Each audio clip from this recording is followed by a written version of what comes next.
বিয়ের প্রথম রাতে বউকে জিজ্ঞেস করেছিলাম, তুমি আমার কাছে কি চাও? বউ লাজুক মুখে বলল, যা চাই দিবেন তো? হাতে হাত রেখে বলেছিলাম, আমার সাধ্য থাকলে আমি অবশ্যই তোমার চাওয়া পূরণ করব। বউ বলেছিল, তাহলে শুনুন, আমি আপনার কাছে একটা বরকতময় সংসার চাই। আমি মুচকি হেসে বলেছিলাম, আর কিছু?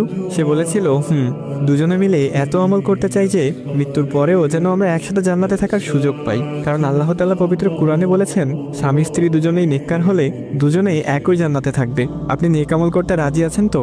আমি বলেছিলাম, ইনশাআল্লাহ। সে আবার বলেছিল, আর শুনুন, আমি সংসারে কোনো অশান্তি চাই না, তাই আমরা দুজনেই নিয়মিত তাহাজ্জুদের নামাজ পড়বো ইনশাআল্লাহ। কারণ যে ঘরে স্বামী স্ত্রী দুজনেই তাহাজ্জুদের নামাজ পড়বে সেই ঘরে কোনোদিন অশান্তি হবে না, আর বেশি রাগ করা যাবে না। রাসূল সাল্লাল্লাহু আলাইহি ওয়াসাল্লাম বলেছেন, রাগ মানুষের ঈমানকে ধ্বংস করে দেয়। যদিও কখনো আমার রাগ উঠে তখন আপনি চুপ থাকবেন, আর আপনার রাগ উঠলে আমি চুপ থাকবো। হযরত ওমর রাদিয়াল্লাহু তাআলা আনহু বলেছেন, স্বামীকে রেগে যেতে দেখলে স্ত্রী চুপ থাকবে, আর স্ত্রীকে রেগে যেতে দেখলে স্বামী চুপ থাকবে। কারণ পানি আগুনকে নেভাতে পারে, আগুন কখনো আগুনকে নেভাতে পারে না, বরং আরো বাড়িয়ে দেয়। কি যা বললাম করবেন তো? সেদিন তার হাতে হাত রেখে কপালে চুমু দিয়ে নেক আমল করার ওয়াদা করেছিলাম, যা আজও আমরা দুজনে প্রতিনিয়ত করে যাচ্ছি।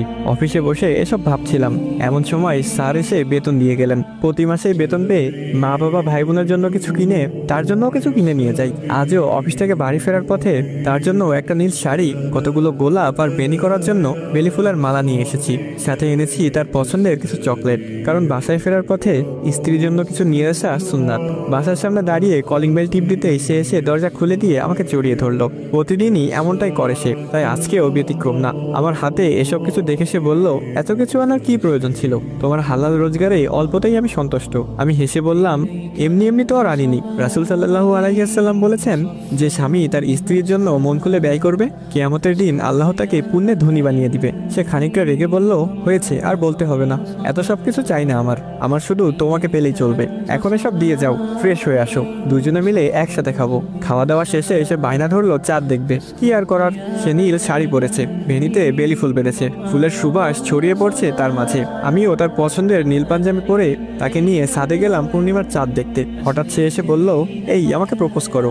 না করলেও যে উপায় নেই, বড্ড অভিমানী সে। তার বেনিতে কাঁথা গোলাপ ফুল নিয়ে তার সামনে হাঁটু গেড়ে বসে বললাম, এই তুমি কি আমার জ্যোৎস্না রাতের চাঁদ হবে? আমার বদ্ধ ঘরের খোলা জানলা হবে? গল্পের রানী হবে কি আমার? যে গল্পটা রচনা করব শুধু তোমার আর আমার। সে মিষ্টি হেসে আমার হাতের গোলাপটা নিয়ে বলল, আমি কি না করেছি নাকি? এই তো চলছে আমাদের প্রেম। তুমি যে কবে এসে বসলে মন গহিনে আমার, তুমি কি জানো না গল্পটা তোমার আমার? আল্লাহ পাক প্রতিটা মানুষকে দিনদার ফরহেজগার মুক্তাদির জীবন সঙ্গী দান করুক। সবাই বলি আমিন।